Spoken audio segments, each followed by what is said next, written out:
They were in another scene and place. A room, not very large or handsome, but full of comfort. Near to the winter fire sat a beautiful young girl, so like that last that Scrooge believed it was the same, until he saw her, now a comely matron, sitting opposite her daughter.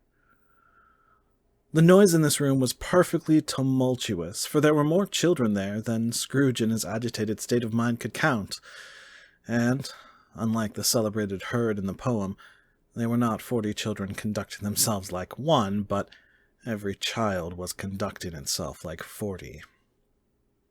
The consequences were uproarious beyond belief, but no one seemed to care. On the contrary, the mother and daughter laughed heartily and enjoyed it very much. And the latter, soon beginning to mingle in the sports, got pillaged by the young brigands most ruthlessly. Oh, what would I not have given to be one of them? Though I never could have been so rude. No. I wouldn't for the wealth of all the world have crushed that braided hair and torn it down, and for the precious little shoe I wouldn't have plucked it off, God bless my soul, to save my life. As to measuring her waist in sport, as they did, bold young brood, I couldn't have done it. I should have expected my arm to have grown round it for a punishment, and never come straight again. And yet I should have dearly liked, I own, to have touched her lips, to have questioned her, that she might have opened them, to have looked upon the lashes of her downcast eyes, and never raised a blush, to have let loose waves of hair, an inch of which would be a keepsake beyond price. In short, I should have liked, I do confess, to have had the lightest license of a child, and yet to have been man enough to know its value. But now a knocking at the door was heard, and such a rush immediately ensued that she, with laughing face and plunder dress, was borne towards it, the center of a flushed and boisterous group, just in time to greet the father, who came home attended by a man laden with Christmas toys and presents. Then the shouting and the struggling, and the onslaught that was made on the defenseless porter, the scaling him with chairs for ladders to dive into his pockets, despoil him of brown paper parcels, hold on tight by his cravat, hug him round the neck, pommel his back, and kick his legs in irrepressible affection. The shouts of wonder and delight with which the development of every package was received, the terrible announcement that the baby had been taken in the act of putting a doll's frying pan into his mouth, and was more than suspected of having swallowed a fictitious turkey glued on a wooden platter. The immense relief of finding this a false alarm, the joy and gratitude and ecstasy, they are all indescribable alike. It is enough that by degrees the children and their emotions got out of the parlor, and by one stair at a time, up to the top of the house, where they went to bed, and so subsided.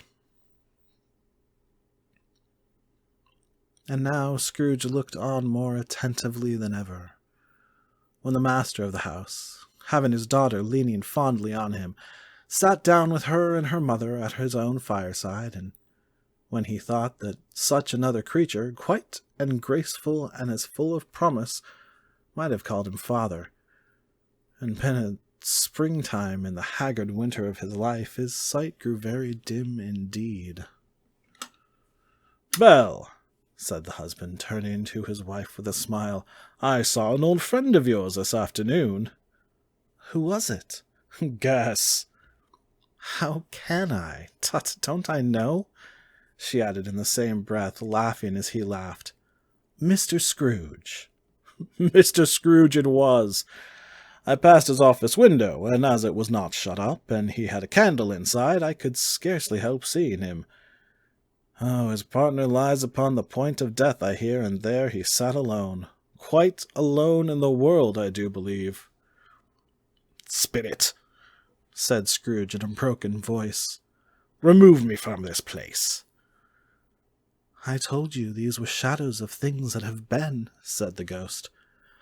"That they are what they are, do not blame me." "Remove me!" Scrooge exclaimed. "I cannot bear it!" He turned upon the ghost, and seeing that it looked upon him with a face, in which, in some strange way, there were fragments of all the faces it had shown him, wrestled with it. "Leave me! Take me back! Haunt me no longer!" In the struggle, if that can be called a struggle in which the ghost, with no visible resistance on its own part, was undisturbed by any effort of its adversary, Scrooge observed that its light was burning high and bright, and dimly connecting that with its influence over him, he seized the extinguisher cap, and by a sudden action pressed it down upon its head. The spirit dropped beneath it, so that the extinguisher covered its whole form, but though Scrooge pressed it down with all his force, he could not hide the light which streamed from under it in an unbroken flood upon the ground. He was conscious of being exhausted and overcome by an irresistible drowsiness, and, further, of being in his own bedroom. He gave the cap a parting squeeze, in which his hand relaxed, and had barely time to reel to bed before he sank into a heavy sleep.